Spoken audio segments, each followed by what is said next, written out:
اللہ تعالیٰ کو خوش کرنے کے چند طریقے۔ نمبر 1، صبر۔ واللہ یحب الصابرین، اور اللہ صبر کرنے والوں سے محبت کرتا ہے۔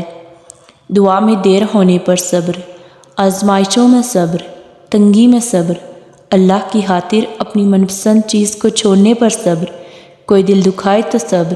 صبر ہماری زندگی کے ہر پہلو کی ضرورت ہے، اور صبر کے بغیر کبھی بھی انسان اللہ تک نہیں پہنچ سکتا۔ اس لیے صبر کو اپنی زندگی کا حصہ بنائیں۔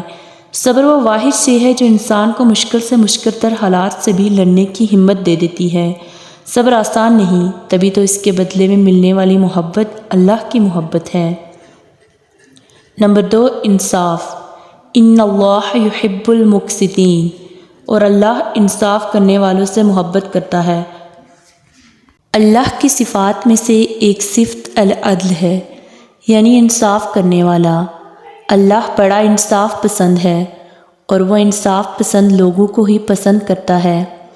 وہ لوگ جو حق کے لیے کھڑے ہونے سے نہیں ڈرتے، وہ لوگ جو کسی کا حق نہیں کھاتے، وہ لوگ جو مظلوم کی آواز بنتے ہیں، وہ لوگ جو دنیا بچانے اور دوستیاں نبھانے کے لیے اللہ کی نافرمانی نہیں کرتے، ایسے لوگوں سے اللہ راضی ہوتا ہے۔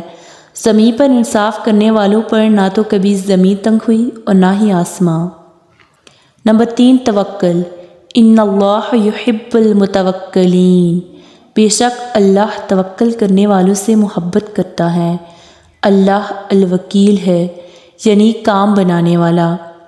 جیسے ہم دنیا کے وکیلوں پر بھروسہ کرتے ہیں نا کہ وہ ہمارا کیس اچھے سے لڑیں گے اور ہماری بے گناہی کو ثابت کر دیں گے، بالکل اسی طرح ہمیں اپنے اللہ پر بھی توکل رکھنا ہے کہ اللہ ہمارا کیس بہترین انداز سے لڑے گا اور آخر میں ہمیں وہ صلہ ضرور دے گا جس کے ہم حقدار ہیں۔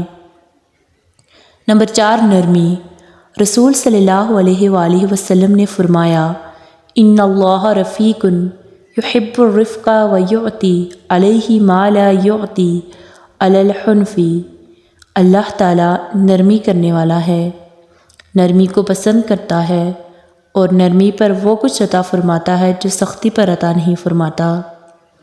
آج کے دور میں سب سے مشکل کام نرم دل رکھنا ہے، کیونکہ لوگ آپ کو قدم قدم پر تنگ کرتے ہیں، آپ کو ستاتے ہیں، لیکن اس صورت میں بھی آپ نے کوشش کرنی ہے کہ آپ نرم دلی اور نرم لہجے کے ساتھ ان سے پیش آئیں۔ جو کام مشکل ہوتے ہیں ان کے اجر اللہ کے ہاں بہت بڑے ہوتے ہیں۔